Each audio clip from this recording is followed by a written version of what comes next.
तर बीड प्रकरणी झालेल्या उल्लेखानंतर अभिनेत्री प्राजक्ता माळीनं पत्रकार परिषद घेतली।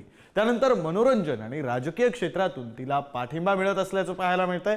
राज्य महिला आयोगानेही तिच्या तक्रारीची गंभीर दखल घेतली आहे। तर भाजपतील ज्येष्ठ नेते मंत्री चंद्रकांत पाटील यांनी सुरेश धस यांना कानपिचक्या दिल्यात।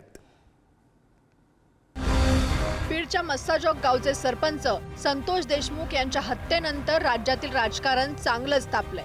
भाजपचे आमदार सुरेश धस यांनी या प्रकरणातील मुख्य सूत्रधार वाल्मिक कराड असल्याचा आरोप करत मंत्री धनंजय मुंडेंवर निशाणा साधलाय। बीड मुंडे यांच्याबाबत वक्तव्य करताना अभिनेत्री प्राजक्ता माळीचं नावही त्यांनी घेतलं। त्यानंतर प्राजक्ता माळीनं पत्रकार परिषद घेत माफीची मागणी केली आहे। राज्य महिला आयोगाकडे तक्रार केल्याचंही तिनं सांगितलंय।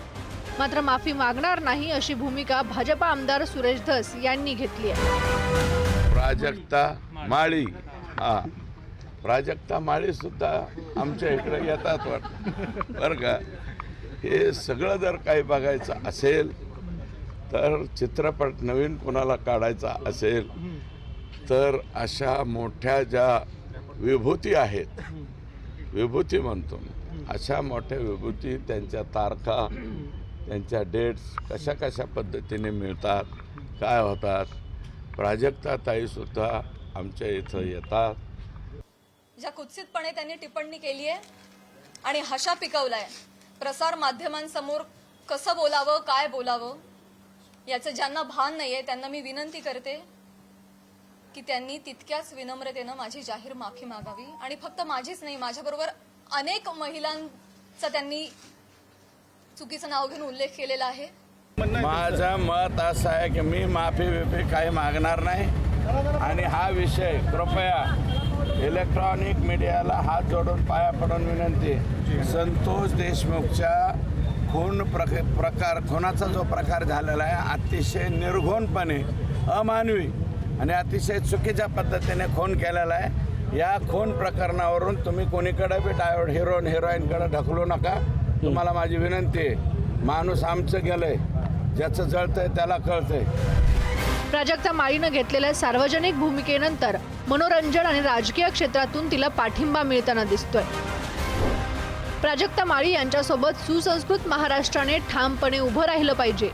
कला क्षेत्रातील वा कोणत्याही क्षेत्रातील महिलांची बदनामी हा पुरुषप्रधान मनोवृत्तीचाच एक भाग आहे। ही विकृती आहे। नितीन वैद्य, निर्माते। ज्या समाजात महिलांचा सन्मान राखला जातो तो समाज सभ्य समजला जातो। कलेचा आणि कलावंतांचा आदर जपणारा समाज सुसंस्कृत समाज असतो।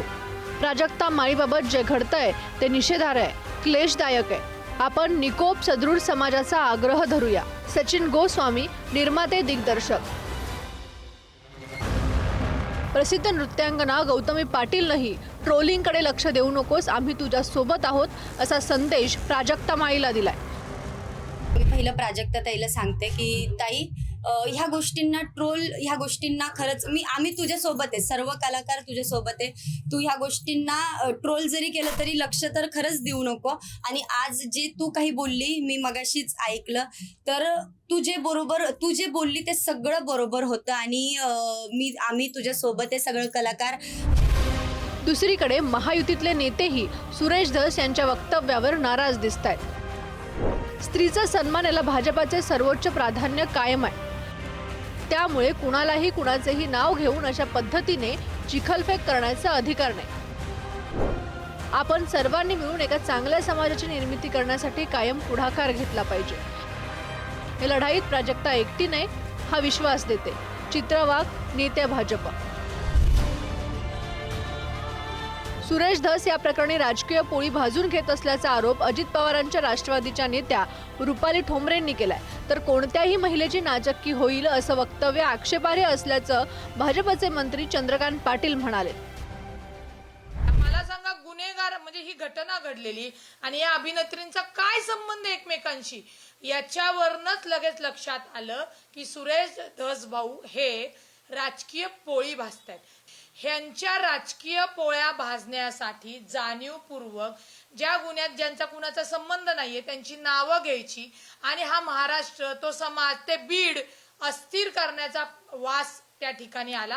बरं ते बोलले म्हणून आम्हाला बोलण्याचा योग आला. प्राजक्ता माळीने पण काल प्रेस कॉन्फरन्स घेतली आहे, पण मी सुरेशजींना स्वतः विनंती करणार आहे की बाबा पार्टीचे एक आमदार असूनही तुम्ही हे करतात, तर याबद्दल दोन मतं आहेत.